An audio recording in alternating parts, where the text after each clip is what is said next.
Okay, Asalaamu alaikum, everybody. Welcome to the next episode of the Women's Hour, the Muslim Women's Hour. What we're talking about today is the othering of the Muslim community and the consequences and what that leads to. Today we have Jay and Himayah. Jay's just going to do something quickly and then she'll be back to add her contribution to the topic at hand. The first question I want to ask is, do you, as a Muslim woman, feel part of British society? Asalaamu alaikum. Salam.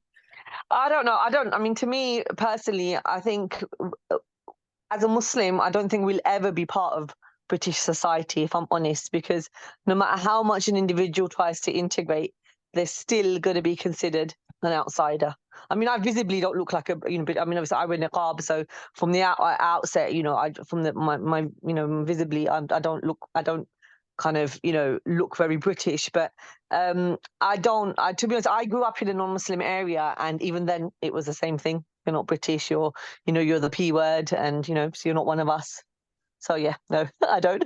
Okay, so is that the difference between us defining integration, which is what Muslims are willing to do, so to be part of the community, to make the community less corrupt than what it currently is, and then the other idea of assimilation, the idea that we have to lose ourselves or lose our identity to become part of the identity of the monoliths, let's say. So the main homogenous group that is supposed to be British culture, but then defining British culture is kind of hard, because if you ask most British people what is British culture, they really don't have an idea.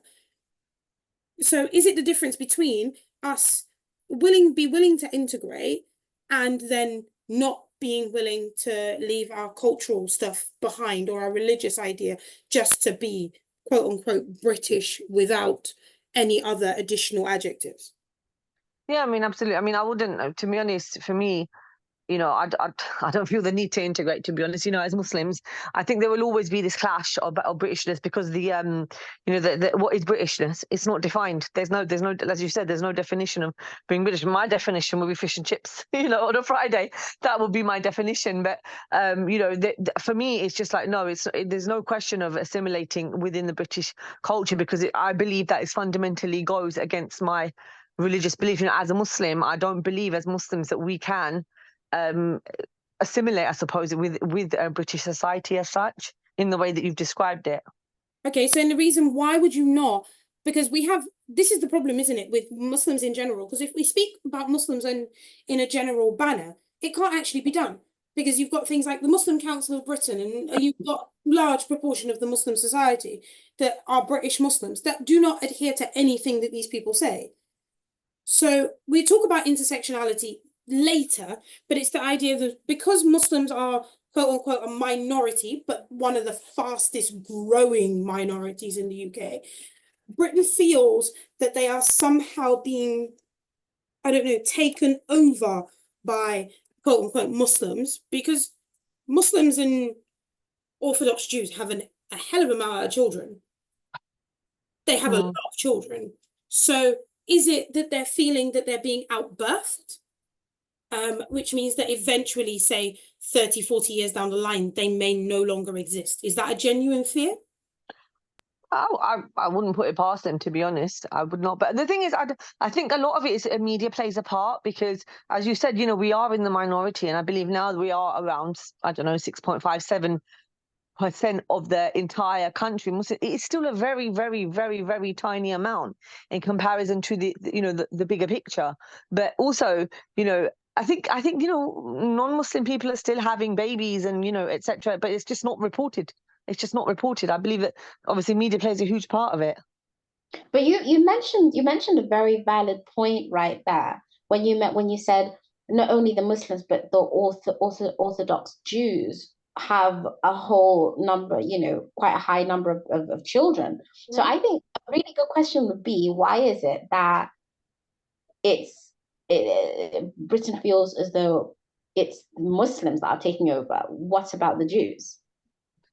I think it's more of an idea that Jews have the ability that if they wanted to, if it would be the idea of the majority of Muslims in this country are of some sort of brown origin, yeah? Either black or brown people. Regardless of whether you wear hijab, don't wear hijab, wear niqab, don't wear niqab, it's one of those things that even if you take off your hijab, you are still not, quote unquote, as British. You still have to have some other adjective, wouldn't you? You'd have to be Black British or Yeah. Asian British. You can't just be British. And by having those sorts of standards outside of the medical field, just makes it harder for you to consider the idea of integration if you're othered in every way that you turn. Well, I mean, even when you fill in forms, it's British Asian, British white, British this, British that. You know, where's, I mean, it's all of that, isn't it? It's even when you fill in forms, it's British this, British that. Why can't you just put either you're just British? Why does it matter? I mean, I guess it's for, when they're trying to do assessments or, trying to make whatever the word is, but when they're trying to, gather numbers or research or whatever. But, it's there as well in forms that you fill. Every form that you fill in is British Asian or British this, British that. It's there as well. It's everywhere.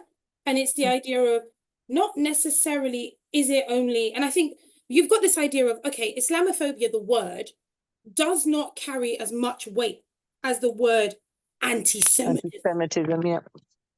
And that's probably, Jay, that's probably the reason why Muslims are easier to, I don't know, distinguish and sort of say, it's them that's giving, it's them that's the problem. It's them that are choosing not to integrate. It's them who are doing X, Y, and Z. Because several years ago, there was that big headline that Muslim women don't speak English. As a Muslim woman reading it, I had to laugh. I really did. Because I didn't know any Muslim women at that point within my whole general circle that did not speak really eloquent English. Not one. Right? And it's sort of, the medical field is being taken over by Muslim women. So how is it that Islamophobia doesn't get as much weight? Islamophobia and its derivatives of discrimination don't necessarily get as much weight as the idea of anti-Semitism. I think it's the whole idea of what is the obsession with Islam and hence Muslims, because when you had mentioned, that Muslims are generally brown people. Okay, but Jews aren't exactly categorized as whites. Depends. Depends. Because, I mean, if you're a Jew from Stamford Hill, for example, you're obviously different. But if you're, I don't know, somebody who's on TV, perhaps, they're Jewish people. So, they do tend to be white. And I think a lot of that has come to light out of the boycott. Like the pro-Palestine boycott.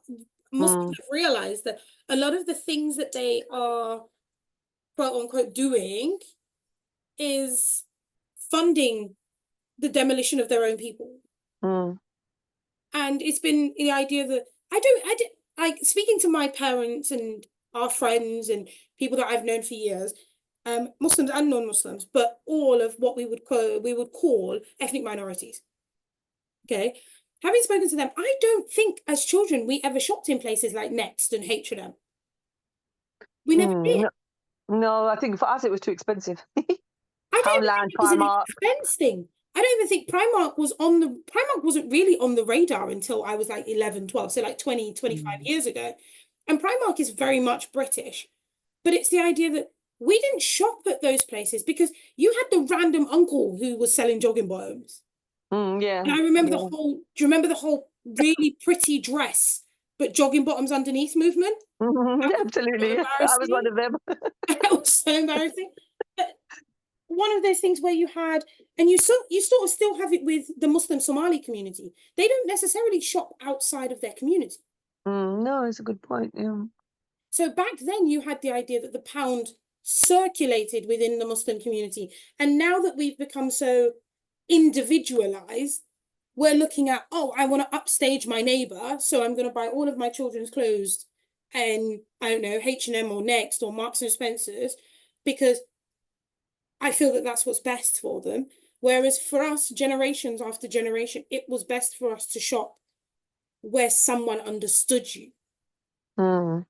Market stalls here. Yeah. At that time, I remember Pound Stretchers used to do clothes. So, Mum used to shop there in Pound Stretchers sometimes. But I remember buying trainers from Pound Stretchers and, these kind of cheap shops. But sometimes it was, obviously it was like, the Asian market stalls and, yeah. So Boot go ahead, Jay. car sales. Car Exactly. boot sales, yes. So then is the problem affluence? Is the problem now that the Muslim community has that much of a disposable income that we don't know what to do with it? And the othering is making us buy into more of the mainstream Western idea of how we dress our children. I don't know, to be honest, because my parents, alhamdulillah, they were, I wouldn't say they were rich, but, we were always okay. But still, they would still shop in the cheap places for some odd reason. I don't know. I don't really know what that was. My mum was working, my dad was working, good jobs, but I don't know. To be honest, know what the Was that the reason. mentality back then, is to save as much as possible? Because they Yeah, had family members back home they were also sending money to. yeah. That quite possibly could be one of the reasons, yeah. But then how has Islamophobia and discrimination, actually give me an idea of how it's affected you personally in this country? Visibly, as I said, where I am now, I'm in a predominantly Muslim area. I don't have any issues. But growing up, I was brought up in Southeast London, and it was just one of those things where the predominantly white community where I lived, and my mum, she didn't like to mingle with our own community. My mum was raised here.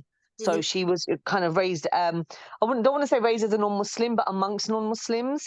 So she came here when she was very, very young.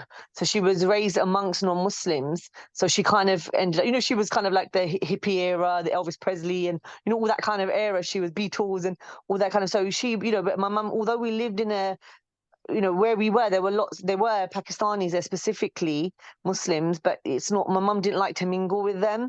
But when I was at school, we did have kind of a mix of people, but we were always still, no matter how much we tried to be like them, we were always still, outside. And I remember when I started covering, I was in year 10, and that's when I really, really felt it. I think I really, really started to experience what Islamophobia was. And how? It was just the comments, isn't it? Oh, because then, obviously slowly my entire dress code changed, and, where I was a bit of a rebel, I started, for example, speaking the truth and not swearing and all that kind of stuff. And then it was like, well, obviously, it was just one of those things. And, it was just, again, it was media. I think media plays a huge part. There wasn't that much in the news then so much, but then as time went by, then obviously 9/11 happened. And that's when I remember when 9/11 happened, I was doing some voluntary work in a local school. Where my mum worked, and my sister used to go there as well at that primary school, because I was training to be a secondary school teacher. So I was this was when I was about 21, and I remember sitting there, and this was the day after 9/11 happened, and everyone was just like quiet and just staring at me like it was my fault. Yeah. So that, I think that is when you feel it every so often. But for me, because I'd always been called the P word anyway, I don't think for me there was no distinction at that time. There was no, being Muslim wasn't a thing for me. It was more the fact that I was more of a P than a Muslim. But after 9/11, I think that's when I really did feel more of a Muslim, and the Islamophobia towards me after that. But Jay, you were raised Saudi. I mean, well, being in Saudi, when you posed the question, I was thinking of being here in the UK. Saudi's a completely different ball game. But I think, in answer to your question, I would definitely follow on the back of what the sister said, that when you say, oh, are you experiencing Islamophobia as a Muslim Black woman? It's hard to distinguish between the two. Add a problem.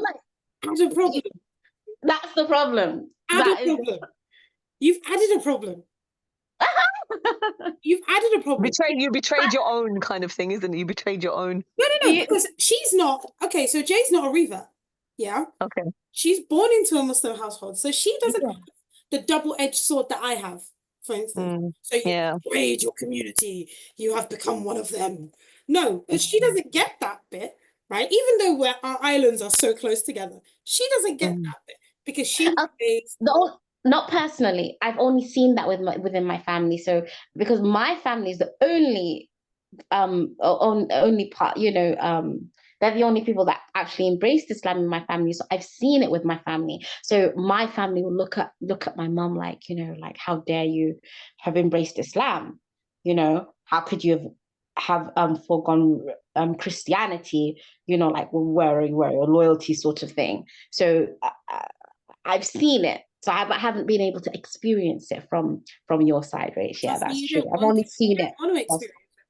You don't Yeah, want to my experience mom, my dad. Yeah.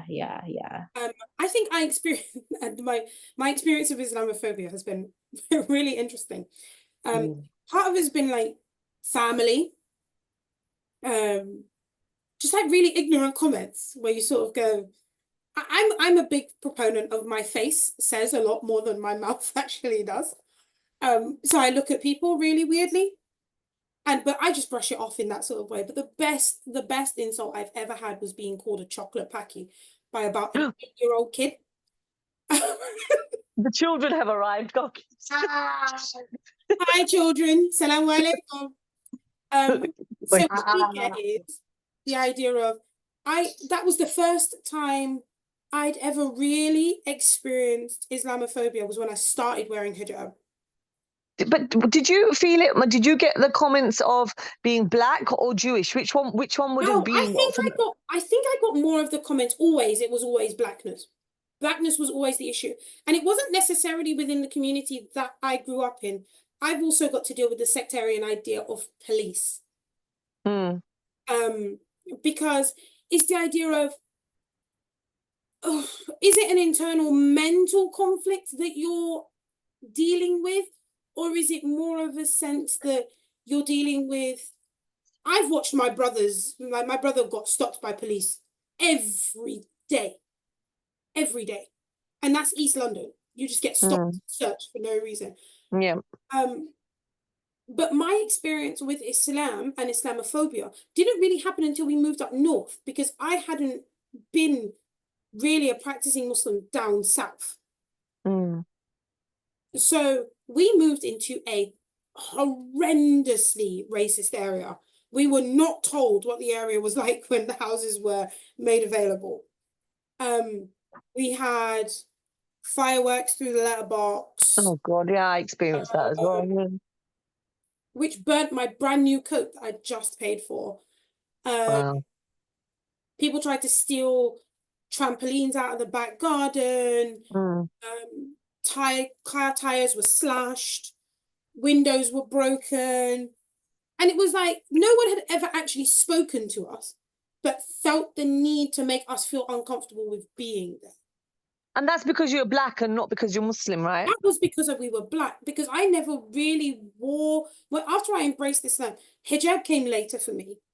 So being visibly Muslim came probably when I was about 17. Mm. And that was a different ballgame. I remember I got openly threatened while standing at a bus stop at about 17. Where someone had said, if you continue to dress like that round here, I'm going to find a gun and I'm going to shoot you. There was no abaya involved. Mm. It was my personal journey of getting to where I am now was sort of really hard because they made it hard. They made it hard on purpose. But that was all qadr of Allah, isn't it? It's part of my test. But it's always going to be that idea of, for you, your deen, and for me, mine. Yeah. Allah made us very aware of that they're never going to be happy with you until you essentially become one of them. One of them. Allah says it in the Quran, isn't it? Yeah. And Allah subhanahu wa ta'ala has his reasonings as to why he says that. But you see it play out. You see it play out on a daily basis. And Rachel, did you find that this started after you started wearing your hijab? Yeah, most definitely. Because then you become visibly Muslim, right? So any sort of like, oh yeah, she's probably not one of those, was questioned now. And your integrity was questioned. And I think it coincided a lot with my hijab wearing experience, coincided so much with 7/7. Mm. So I think I started wearing hijab and then like 2-3 months later, 7/7 happened. I mean, it's like it was our fault, you know. But that's You the whole just- thing. But then I've got that problem of, okay, so it sounds really bad, but say for instance a terrorist situation happens, right? Mm, I caught myself doing it, and I've realized that I do it now. It's the idea of, please don't be Muslim. Number one, yeah. please don't be black. I don't have time for this. Mm, I don't have time for that right now, mm, because it was every sort of idea of it being extremism is extremism when it's not Muslims. Yeah. And it's brushed under the carpet as, oh, he was despondent, or she was mental health. upset, or they have mental health issues. Yeah. It seems like black and brown people, mainly Muslims, are not attributed the same ability to have mental health issues. Absolutely, and I think that's one of the first. I think it's become one of those things now where you just kind of wait for the news and wait for them to kind of declare Muslim, non-Muslim, and then you kind of know what the outcome is going to be like. And especially if you're a visibly Muslim woman. And it's the idea that if you're a visibly Muslim woman, are you now walking down the street with a target on your back? I think the media has a huge part because it just reminds me of a few years ago there was that stabbing in Reading, and it turned out the guy initially he was Muslim. Well, they thought he was a Muslim, but it turned out to be Christian. Yeah. And then we didn't hear about it after that. I think his name was Yusuf or something because he converted to Christianity. Yes. I mean that's what we were told. And then the moment they thought he was Muslim, it was like it was all over the news, and they thought, oh my God, this guy converted to Christianity. Suddenly we no longer heard about it anymore. Then it was all the mental health and this and that came into it. Yeah, because you're only allowed to have mental health issues if you are non-Muslim, or you are allowed to have them if they need to get rid of the story. Yeah. If the original pretext of the story was a problem, then you're initially everyone automatically Muslim, non-Muslim. The moment you hear the word terrorism now, they automatically think Muslim. And the Muslims are then bracing themselves for what the aftermath is going to be. So that in itself is problematic. But it's purposely set up that way. Absolutely. Most definitely, because if any like film that you ever watch that has terrorist activity involved, it's always some random Muslim who has emigrated to either America or the US, to the US or to the UK, and they are somehow like isolated themselves and they attend the mosque every day. So that long beard. They got a long beard. They speak Arabic. All of them. All of them speak Arabic. Even though the guy clearly looks Asian, he speaks Arabic. So it's one of those things that they make individual parts of your faith look as though those things make you crazy. But not crazy enough for medication, just not crazy enough to be part of British society. And it's brainwashed society. Like it's really, really, truly brainwashed us to the extent that we even look at our own people that way without even realizing it. Yeah.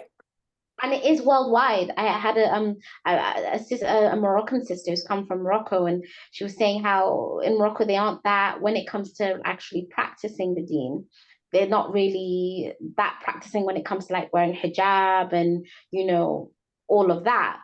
And they actually, their community that they were in, they would actually look at people, the brothers that had long beards, etc., as terrorists.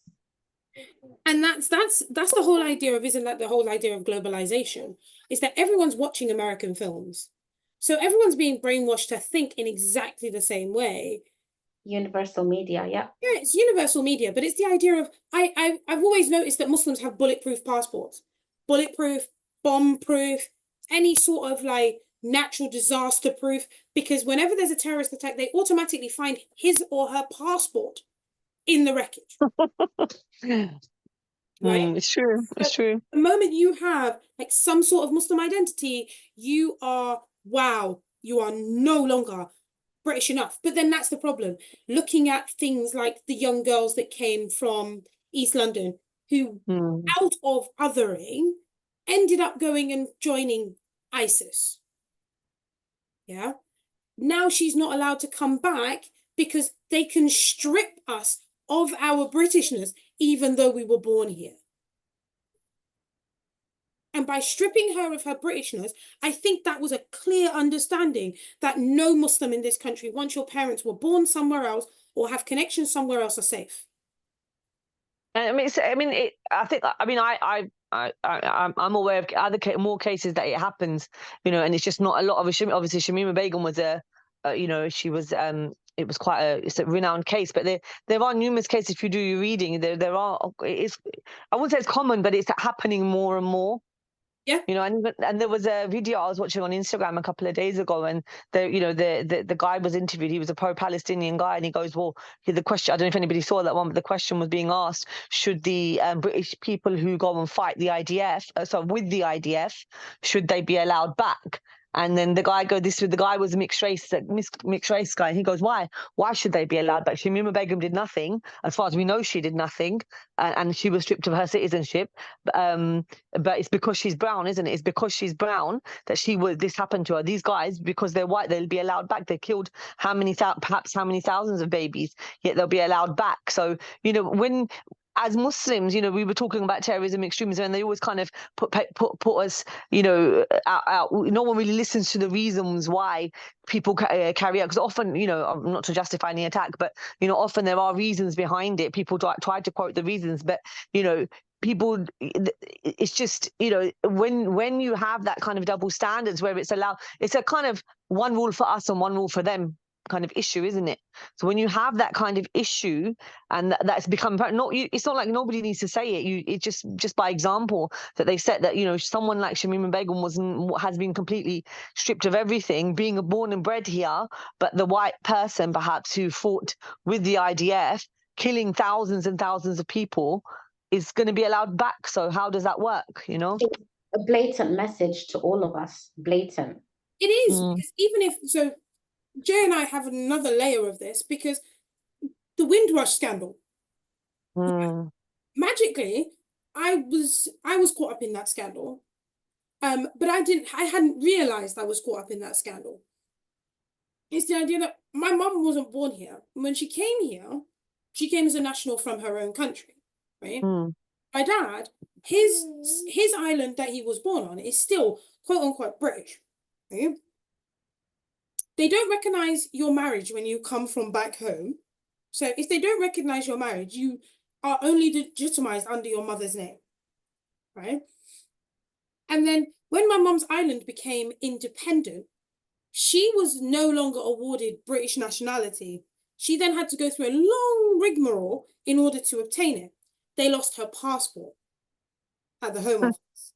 When I was issued my first passport as a child, and all of that jazz as normal as a child would be under the age of 18. When I got to 18 and I needed to return to Morocco to do part of my degree, the last year of my degree, I was told that I was not British.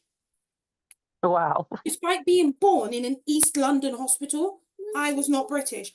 I think all of this started with Margaret Thatcher. Margaret Thatcher made it though, if your parents were not British, you were not British. And that's been a long legacy. You've got things like Enoch Powell's speech that made us less British. But now they're blatantly doing it in our faces, because a lot of people have been told, okay, you were born here, raised here, but no, you can't be awarded nationality on the basis that your parents didn't have nationality when you were born. You're now 21 years old. Oh, congratulations. We're sending you to an island, or we're sending you to a country that you've never been to. People were just picked up from their homes and put on flights to Grenada, Jamaica, St. Lucia, St. Vincent, places in Africa. They were just sent. It's madness, isn't it? They wanted to do it again with sending them to Rwanda. Exactly. They wanted to mass do it. But then you've also got the idea of, then you've got Sakir Sama actually came out and said, oh, well, the Bengalis don't like to integrate, so let's send them back to Bangladesh. All home. I was like, wow, mate, you really have the audacity to say that out loud, and no one called him on it. He said that on national TV, and they didn't have enough. As far as I'm concerned, there was not enough blowback for them. Yeah. You've been called, if you're a niqabi, Boris Johnson called you a letterbox, yeah, or a postbox, or whatever he wanted to say at the time. You've got you're being labeled as though you're some sort of terrorist. But the only way that you can climb any sort of political ladder, I think, there's not that many women standing in parliament proudly in hijab. There isn't. So there's no real. So it's either you embrace as much of the British society as you can, like go sit down in the pub while they drink, even though you're told Islamically you shouldn't even be smelling it. Yeah. They'll go and drink the orange juice there. Go and sit down. Why can't you sit down in a pub and drink an orange juice? Yeah. So, no. No, thanks. But it's one of the, but because you're going to a place of complete depravity anyway. Yeah. I don't want to witness people drunk. I've seen people drunk out in the street when I'm coming home late from meetings where I've been outside of my city, and it's just been it's a bit ridiculous. They don't control themselves. I think for me, what is admirable about someone who is a revert is you've kind of left that kind of culture and accepted Islam as in its pure form, and you don't have that kind of desire. Going back to the topic that we're discussing, is to kind of be like them, be British. Whereas our own people, even my husband, we were out yesterday, and he just went to pick up the day before. We just went to pick up some slushies from the shop, and there was this Bengali guy. Obviously, I'm in Tower Hamlets, so he just went in the shop and he bought a bottle of alcohol. So it's like they're trying to become like them, and then we have the people, there's other people who are kind of moving away from them, which is, it's just crazy. I mean, as I said, I grew up in an area where I didn't practice growing up. We never used to pray or anything like that. So we kind of left all of that to embrace something better. But people, you'd think that over 30 years society had progressed, but in all honesty, when we've got the comparison from before to what we have now, I don't see a huge difference between then and now. In fact, we've gone backwards in some regard with this kind of, we're talking about Keir Starmer's comments and the whole, like you're saying about putting them on the boats and all that kind of stuff, where it was Rwanda in comparison to what you were talking about as well, with going back to those countries. It's just crazy. It's like there's been no change over the last maybe 30 years. Honestly, I think it's history repeating itself. Absolutely. Because even like what we were saying before we actually started recording is the idea of like the riots in Leeds. Who was blamed? The Muslims. Muslims weren't even there. Yeah, exactly. Muslims weren't even there. But the moment they saw the footage and they saw a couple of women with their heads covered, it's not even a hijab covering. It was like, it's their cultural, religious covering of their own branch of Christianity. It was, oh, the Muslims did it. But then there's no apology to the Muslims for calling you out on something you didn't do. Collectively, yeah, so collectively we're responsible, but collectively we're not dealt a sort of apology. Yeah. How's that fair? And that's again, it's going back to it's the double standards again, isn't it? And that's when you have this kind of feeling of they're never going to accept us, no matter what we do. We're never ever going to be accepted. And the irony is actually the Muslims were the ones actually protecting. This is the part of the clip of the news clip that I saw, because I wasn't sure what the story was prior.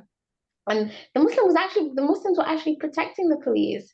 Yeah. One of the brothers got hit in the head or something, and they were trying to protect the police. But a couple of the brothers tried to barricade, like allow the police to hide behind their cars in order to let like sort of the police officers make it out. Yeah. Sort of like what is the point? What are you doing? Yeah, they're not the stories that will be, really but highlighted. That's never the story that's going to be highlighted. It's not meaty enough. The stories are not meaty enough. Story's not going to get enough clicks online, and it's not going to make it onto the 10 o'clock news for all of the old ladies to watch and say, oh, marry one of those. Yeah, it's not in line with the agenda. It's not in the agenda. But then it's the whole idea of what I'm thinking also. I think Muslims are very easy to pick on because we have so many of our own internal conflicts. Or you should agree. Because Muslims will rat out other Muslims for things that they think that they've done or have not done to authorities outside of the Muslim community, or you end up with problems such as you marrying your husband Mm. would have been a big issue, considering that the only reason you guys are from different places in the Indian subcontinent is because a man in London drew you new borders. Absolutely, and that's it, isn't it? It's just crazy. And Like, this is. go ahead. I was just going to say, these are the things that Islam protected us from. And it's like we're going back to Jahiliyyah. Like we're saying, we haven't progressed in 30 years. We're going backwards. History rewriting itself. It is, the Muslims are becoming, like you say, there's so many divisions in and amongst the Muslims. It's like, okay, from the, I mean, I can't really speak from Pakistani community anymore because I don't really mingle with them. But from the Bangladeshi community, it's it's postcode wars, or you're from this area in Bangladesh, you're from that. It's just really, even if you see comments online, it's like you're just petty comments, and they won't stick with each other. It's just madness. There's no unity anymore. It's crazy. But that's the key. The key is division. The key is division, because united, But united. that's the whole thing. If the Muslims unite, right, and became that idea of the Yeah. and you ended up with the ummah fighting together under the same banner of La ilaha illallah, Muhammad Abd Rasulullah, you would have a problem. Of course, that's it. You would have a problem, because even if you look at our islands, it's the same thing. It's the idea of you don't speak the same language, or you don't have exactly the same culture, or you don't eat exactly the same food, so you're less of a West Indian than we are. Yeah, I don't know about other cultures, but yeah, that's exactly what it's like in the Black community. I was like, Us Black people are never no. I don't know about other communities, but no, like in our Black community, nobody like will put us down like we put each other down. It's terrible, terrible. It's ridiculous, and it's the whole idea of that leads on to what we're talking about next, which is the idea of economic disparities, right? Because Muslims, it's not that Muslims don't have money. That's not the reason. Muslims do have money.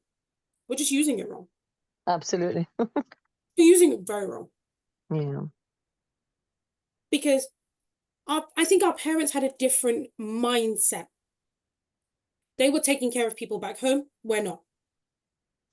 They were dealing with things like, oh, you can't get into local authority housing because you are brown, you're going to be at the bottom of the waiting list. So they did things that pulled them together, and they had the ability to then buy houses, but they bought them as a collective because they had to. They had to rely on each other. And that's what we're talking about, the force idea. But with us, a lot of people prefer to go out and take out a mortgage and let it be out to start with, so that they can upstage their cousins. But where is the money? I don't see the money. I mean, if you look at all of our Muslim communities, we're always in the poorest areas, the most rundown areas, the ghetto areas. That's where you always find the Muslims. So where is this money that you're mentioning? No, but you see, this is the whole thing, right? It's a whole different generation. It's a whole different generation of people. So if we were talking about, okay, let's take the same area that we were talking about. So one area of Hare Hills is very Romanian, okay? Go further up the street as if you're going from Hare Hills into Roundhay in Leeds. Predominantly Asian, right? But those people are not living in local authority houses. They own all of those. So they have the net worth. Yeah. If you ask them, they have the ability to send their children to private school. They have the ability where you look at the house and you think the house is only worth £125,000, but the car in front of it is a Ferrari. Why? Aesthetics is, I think the thing is, the sister asked a question regarding the money. The money's there. I'm telling you, Asians are tight. Asians are tight. They've got the money, they don't want to spend it Because I don't see it. That's the thing. because they don't want to spend it. Then you wouldn't be able to tell by their houses that they've got that they've got a lot of money, or a steady income or investments. Honestly, it's like hoarding of the wealth. Allah speaks about this in the Quran, hoarding of the wealth. It's just hoarding the wealth and not spending it in wisely, And they tend to marry within themselves. Yeah. The reason for marrying within yourselves is to hoard the wealth. I had a conversation with a friend's dad the other day, and I said to him, all of your daughters are married to their cousins.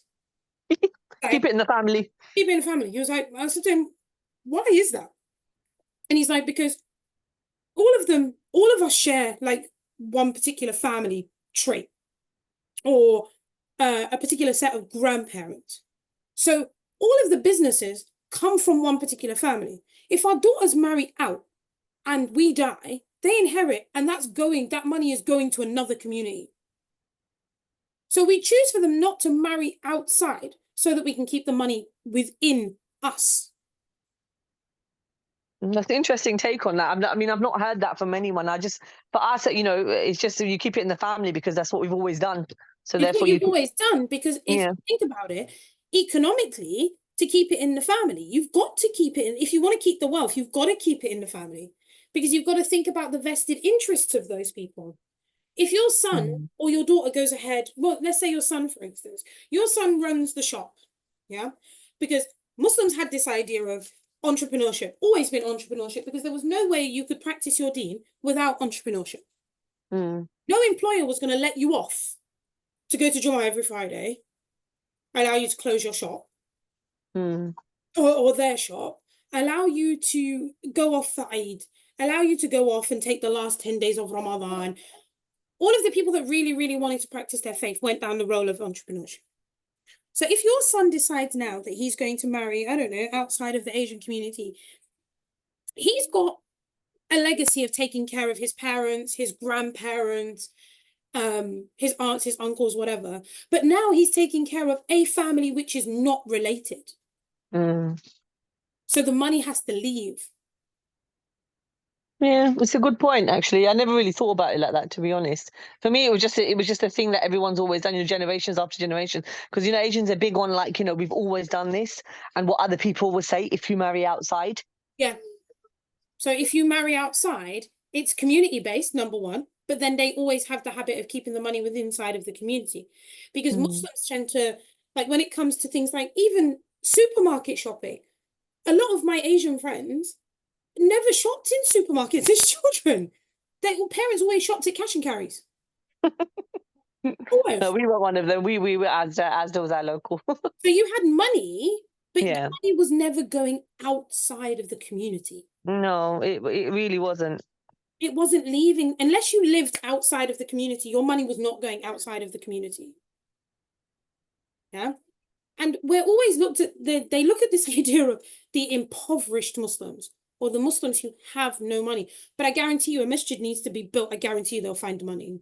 Oh, absolutely. A wedding's going to happen. I guarantee you they're going to find the money. And it has to be lavish, and the dowry and the even gold. Funerals have become lavish. Yeah. I've never seen Muslims where they felt the need when they're burying their dead for it to be a horse-drawn carriage until recently. I've not seen that. Is that something you've seen? Oh, yeah. Wa la hawla wa la quwwata illa billah. Subhanallah. Oh, yeah. All for them to say, you know what, mashallah, they've got money. So even when someone's dying, it's like just to show, isn't it? To show the people. Riyah, isn't it? Something that's so, in Islam, it's something that's so frowned upon, that showing off is frowned upon so much, and here we are still doing it. It's ridiculous. It is a bit ridiculous. And you'll find that back then, for instance, they would drive the older Volvos or the older, bigger cars because they had lots of kids. Not necessarily because they couldn't afford the Beamer or the Mercedes. It was practicality. And I think Muslims have lost that because Muslims are now going into serious debt to buy their children Air Forces and Jordans. Yeah, yeah. Things that they don't necessarily need. And it is because to conform to society, isn't it? Because what other people going to say? What other people are doing it? So I don't want my kid to be felt left out. All this kind of attitude as well. It doesn't help. So to remedy that, we need to find a solution, or should I say, and we need an eye opener, so that we can so we can start learning how to redirect finances so that we can help enhance our Muslim community. And I think in order to enhance the Muslim community needs to understand that they are a community. Yeah, but they need to learn. We need to learn that. I feel like we just don't have that knowledge. Is it something that we can learn? Because a lot of us are even, is the idea of, there's a level of self-hatred even within our own children.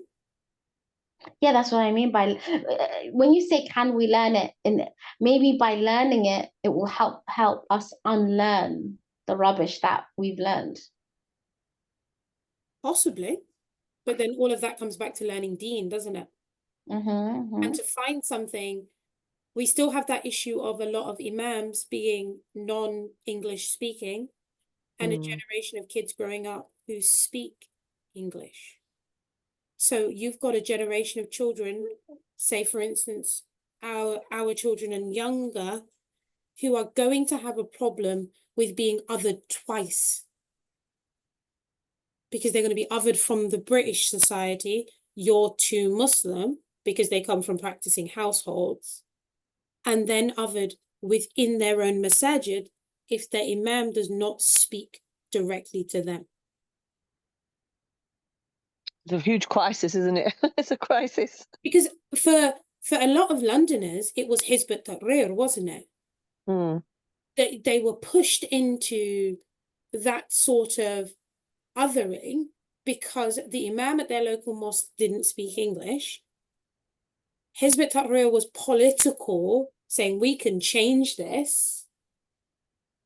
And then you had the idea that, okay, great, we're going to do this. And then lo and behold, they were banned and the kids became part of a known terrorist organization. So is it that they were holding something that could have been valuable, but were just packaging it wrong? Because it seems like any time, and going on from what you're saying, Jay, that if you look at any time Muslims progress or any ethnic minority community progresses, it gets banned. Yeah, and I think that is a problem. And even with that, when Prevent was introduced, Prevent came down heavy in Tower Hamlets. Everything became under scrutiny here because and I'm sure it was other boroughs as well. And I only speak because I live in Tower Hamlets, but it was everything became not the youth projects stopped. Everything stopped. That no one was allowed to do anything. The police were infiltrating everything, and everything was being monitored. You had to if you wanted to organize a bazaar or something here, you had to give your ID, your facial identity, and your passport or your driving. It was nuts. That it's just crazy. It became and I think it took down a lot of main communities. Like Bradford had an issue with it. Leeds had a big issue with Prevent. Birmingham, they tried to kill Birmingham. Small Heath was under their thumb for a very long period of time. And it meant that anything that, and I can see it, even within like any other community, even within the Black community, we had these things, and I'm pretty sure Asian communities had them too, like savings ideas. So everybody paid in a certain amount of money, and at the end of it, everyone got their drop of whatever it was and had the ability to buy a house or to save for kids' school uniforms so that you never went into debt.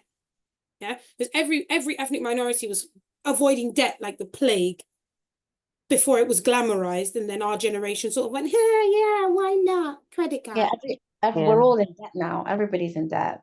And it's the whole idea, but even things like partner money, which we were discussing just now, it's now actually illegal. It's money laundering because it's not regulated. What's that?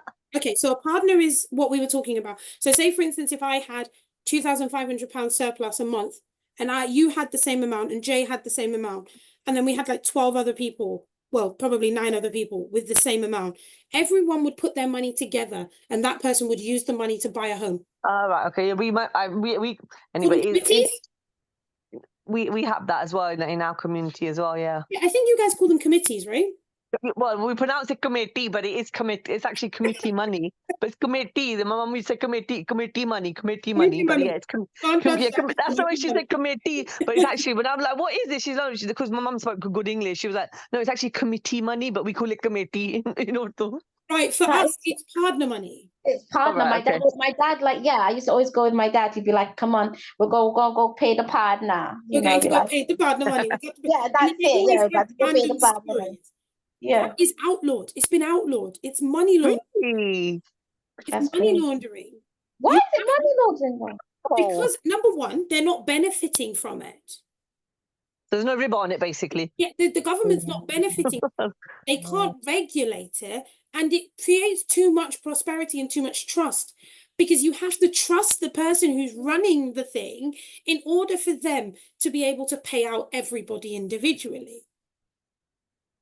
Obviously, it still exists, but explaining to our older generation that it's actually illegal is a joke They because couldn't care less. they're like, what are you talking about? It's my money, and I gave my money to Sue, and Sue gave the money to Harpreet. Why is it illegal? Yeah. It's my money, but it's apparently it's money laundering. When did they illegalize this? Oh, probably like 10 years ago. Wow, Yeah, I had no Yeah, idea. you see, our I parents was have been small. looking. I was small. Yeah, so that makes sense. It was That's very, sad, man. but even it still operates. It still Yeah, operates. But if the person who runs it is caught operating it, they can be charged on under the laws of money laundering. that's That's crazy. madness. It's Then crazy, isn't when it? we're talking about they're othering us, but then also isolating us from each other. That's it, isn't it? This is, I mean, it's something that's normal in your culture to do something like this, but then you're just going to outlaw it. Yeah. Because normalizing our culture would mean them accepting that our culture has something that their culture doesn't. And Mm. as long as it's not something that they are in control of, it's a no-no. But that's exactly what it is. If they're not in control of it, they can't regulate it, they don't know what's going on, it means that it's somehow working against the state. But it's perfectly fine for you to go and take out a loan for a house, which is 25 times your yearly income, Exactly. and then have Absolutely. a housing collapse. No problem with that. Just Exactly. And madness. people are committing suicide because of all of their debt that they're Yeah. in. And their debt collectors, you know, literally just jumping down their throats 24/7 for this money is absolutely fine. So then the only solution we could ever look for, because even you read a productivity help book, it has no Islamic basis. You read self-help books, they have no Islamic basis. But then when you go back to Quran and Sunnah, Mm. my goodness, the productivity book looks like someone's pamphlet. Mm. You're up at Fajr in the morning, people are like, oh yeah, I'm going to get up at 4 o'clock, but I'm going to do some meditation. In it. But the, And but the the Muslims crazy are thing is, crazy. But the Muslims and are, Good for you. yeah, but the Muslims are crazy why? because we get up in the morning to actually pray. Oh yeah, And the that's it. But intermittent fasting as well, the fasting of Dawood Intermittent alayhi salam. fasting, but you We can't do the do fasting of Ramadan. Dawood alayhi salam, but it's like, oh, they do intermittent fasting. But you can't Crazy. do Ramadan though. But you know, Ray, what you mentioned regarding uh oh gosh, my mind has just gone on a blank. It's old age. I'll get back to it. But self-help. That's it. That's it. So you know the self-help books, they will and they've actually done a study on this that they will like give you a high as you're reading it, but then they actually don't do any good when it comes to people's lives. It does not help them. But when you go back to the Quran and Sunnah and you actually apply it, that is what actually Yeah, helps but your then life that's and changes it extremism. completely. But then I even think within the Muslim community, that's fundamentalism, that's extremism. I think a problem with a lot of the self-help stuff, it is self-help. Meaning it doesn't help anybody else. So as you're saying, pick up the Quran and it's for you and everybody else. But then Yeah. someone said to me the other day, oh, so like I read books, right? I'm an avid reader. So someone gave me a book the other day called Atomic Habits. And she was raving about this book. And she was like, yeah, if you do a small thing and you do it like over and over again, eventually it becomes a really small habit and you can build on that. I was like, There's a sunnah. you mean the sunnah of like taking things, small things and making them consistent is going to make it a habit that makes it stick? Didn't the Prophet ﷺ say that like over 1400 years ago? It's crazy. And she is a Muslim, practicing Muslim, who I looked at square in the face and asked her that question. And she looked at me like I was crazy. Looked Yeah. at me like I was crazy. I was like, am I crazy? That, oh yeah, don't expose your skin to the sun because you're going to get skin cancer. Okay. Wear your hijab. It's funny. It's one of the first things I think about, because often, I went yesterday. I went shopping into my mum's area. As I said, it's a predominantly non-Muslim area, and I'm thinking how, if anyone says that, because it was boiling hot yesterday, and I was in full niqab. I said, if anyone says anything, what am I going to say? I'm going to use the skin cancer argument. At least I don't get any skin cancer. I'm not going to But get. they didn't say Start to be anything, getting any did they? skin cancer. But They then, didn't say anything though, did they? No, alhamdulillah, no. I used to get it a lot in that area. Funny thing, I was born and raised in, I wasn't born, but I was raised in that area. And I'm talking maybe 10, 12 years ago when when I used to go out to the shops, I just used to get all the looks in the world. Whereas Yeah. now I don't get it so much now in that area, which is quite, I don't feel so out of place anymore. Whereas before, when I used to go to my mum's, and it's odd because I grew up that was my local shop. It was because my mum lives near the shops. So I used to get all of that. I grew up when I wasn't covering or whatnot. It was just normal. Everyone else looked the same. But when I started covering, when I started wearing niqab, and then I was in that area, I used to get all the comments, all the looks, and then obviously that was maybe say 12 years ago. And yesterday I was ready for it because it was so hot yesterday. I was ready for it. I thought, yeah, what am I going to say? And I thought, the skin cancer. At least there's no chance of me getting any skin cancer. Oh God, no, they're used to it now. I think a lot Yeah. more used I to it now. think they're used to it, but they're also I think the general man on the street is not as brave as he was when we were younger. Yeah. Yeah. Because we've got cancer. Yeah. That is true. A lot of the time, if you see someone that's like leering and trying to, verbally abuse like Muslim women and stuff, a lot of them, they're drunk. They're not usually sober and stuff, or there might be mental health issues or something. And I think the That's younger true. Muslim boys are also a lot stronger than they used to be. Absolutely. I've never been one to just stay quiet. I don't let anyone say anything to me at all. Yeah. I've always been like that. But I think now, as a visible, like a lot of the younger Muslim boys, like 19 to 25, they are more on their deen than boys were when we were younger.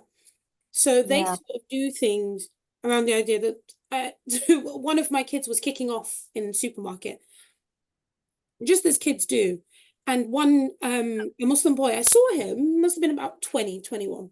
So he's walked off and gone down another aisle, and came back round and sort of went, Auntie, I've bought all of your kids' sweets. Can I give them to them just to make your shopping trip easier? Oh, that's so And if you're sweet. looking at the lot of the non-Muslims who are more like, what should bring the kids out for? Da, da, da, da.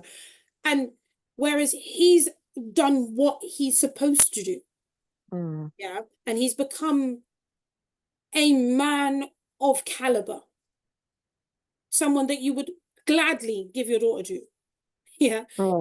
And it sort of like it sort of makes you then, when Muslim youth do certain things, it makes you prouder of being a Muslim woman, because you are more able to identify the good in them and praise them for the good that they're doing. And I think that's what a lot of more parents need to do, is to praise our kids for the good that they are doing, so that when society tries to dismantle that, they've got something in the back of their mind to lean back on and go, do you know what? My mum thinks I'm great. My dad thinks I'm great. Whereas if we're belittling them at home and then someone's belittling them in the street, I think that's what's causing a mental health crisis with our kids. Definitely. Yeah, because they have a stable foundation. That's the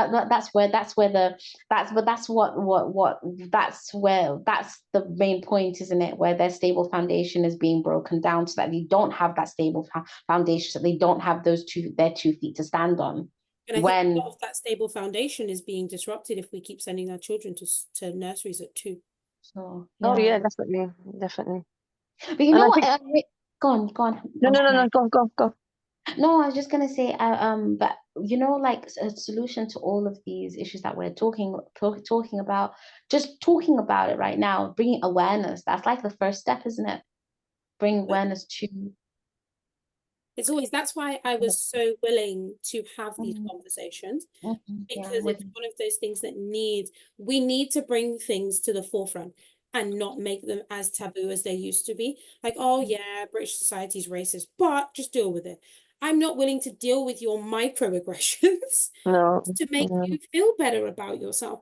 You say something to me, and that's the worst part, is especially when you're either brown and or you're visibly Muslim and you're visibly not indigenous British white person, put it out there. It's the ability for us now to stand up for ourselves. And I think being second or third generation, you do stand up for yourself a lot more than you do. So it's sort of the one that my daughter always brings up is, we were standing in a sewer, we were on a bus actually, and a man was ranting about immigration, and I was sitting on the bus with my mum, and she was with her friend, and her friend's white British woman, and the guy was talking about, oh, da, da, da, maybe maybe you should go back where you came from. So I looked at my mum and I went, make room. And he looked at me, and I looked at my mum, and she went, trust you to have an argument like that. Trust you. And it took the man a while to realize what I just. That's the worst part about it. Because I sort of said to him, so I said to him after that, he said to me, what do you mean? And I went, well, I came from her. So she's obviously got to make room for me to go back where I came from. And he sort of went, oh, ha, ha, really funny. I meant go back to the country you came from. Like, well, I was born in London. So going back to the country, sort of, I'm okay here, mate. It's just the ignorance of it, isn't it? Even today, my daughter, she sent a video. She was just, I think they were just out, and some white lady, she started, same things, you know, my daughter got the camera out. My daughter's nothing, you couldn't even hear my daughter in the background. The woman's getting so vexed that she just said, you get back to your own country and go back there, and blah, blah, blah. And my daughter said nothing. The woman went for her. I'm glad my daughter's okay, but she just went, my daughter didn't even say anything, you know? And it's the whole idea of your existence causes aggression. That's it, isn't it? The fact that you're not standing there and just listening to them hurl abuse at you, and just you know, getting that phone out and recording them, and the kind of realization that this can go viral is just intimidating for them. It's number one, it's intimidating for them, but then also number two, I think it makes everyone else aware of what we're going through, because it was sort of the idea of, well, if you're saying that this happens, you've got to have proof. We do. Exactly. We have clear, unequivocal proof that this is what we are going through. And you're going to have to, in a way, either accept that we're here or give us back all of the money that we've put into this system. And I don't think they can do that with the West Indians at all, because number one, you're going to have to find out where you stole us from in the first place. Exactly, subhanAllah. Find out where you stole us from, and we'll go back exactly to that place. But I'm guaranteeing you, I want compensation for all of my pain and suffering. Of course. And the country cannot afford it. They cannot afford for us to leave. Well, I mean, it's the whole thing, isn't it? Go back to your own country. Okay, well, you know. Send all of yours back?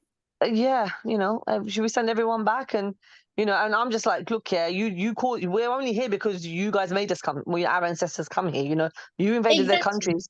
It goes back to colonization, isn't it? And not only that, but like when it came to the labor, you know, the labor that they did not want to do, they were happy, very happy to get our ancestors to come over and do all of the dirty work.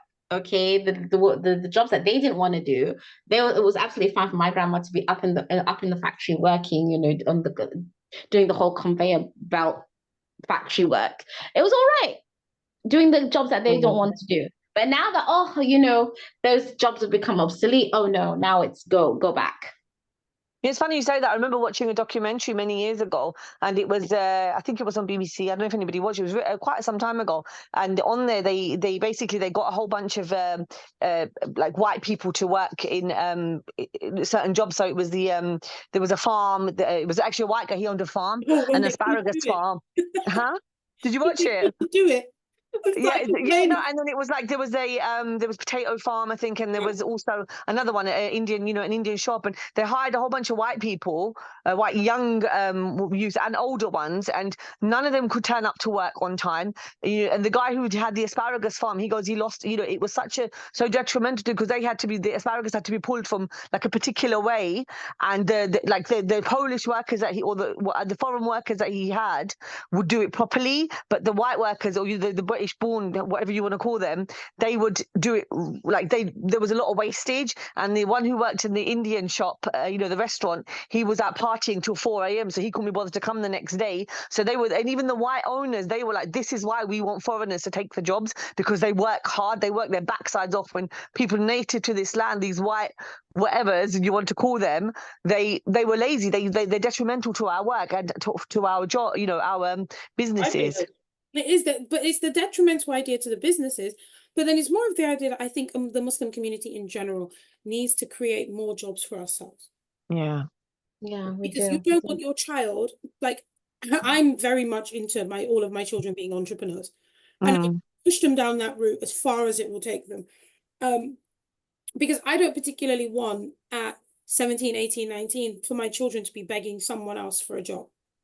But I also say to them, if you can hire from within the community and work with someone in partnership and then help them go off and start their own legacy, or keep them within your legacy and make it great and bigger and better than it is at the moment, go for it. So that when that Muslim child who's 19, 20 wants an apprenticeship, they can walk into any Muslim establishment and get the job that they require, get the training they require so that they can do what they want to do. Sort of even something as simple as like a Muslim directories. I'm very concerned that the Muslim community does not have anything that is particularly centralized, and that's because we have not learned to trust each other enough, and we don't trust each other enough to trust each other in terms of business partnerships. Embarking on, yeah. We don't have that we are one journey society idea. You can't even, it's got to be several individual, say for instance, applications that you've got to go through on your phone to be able to find out whether something's halal or not. It shouldn't have to be that hard to be Muslim in this day and age with tech. It's true. Anyway, sisters, sorry to interrupt, but I gotta go put my two monsters to sleep. Maghrib here as well. I need to go as well. We are all wrapping up right now, and your children are not monsters. They are lovely individuals. Mine are. No. Her children are lovely. They are crazy, but they're lovely. Her son loves me, right? He doesn't let anybody else hold him, but he loves me, and he will allow me to hold him, so it's fine. As long as he understands where his bread's buttered, right? All right, there is a part 2 to this conversation that will be had on Sunday, I believe. This is going to be posted as soon as I can get it out. But ladies, Jazakallah khair, your time, energy. Assalamu alaikum. Wa alaikum salam wa rahmatullahi wa barakatuh.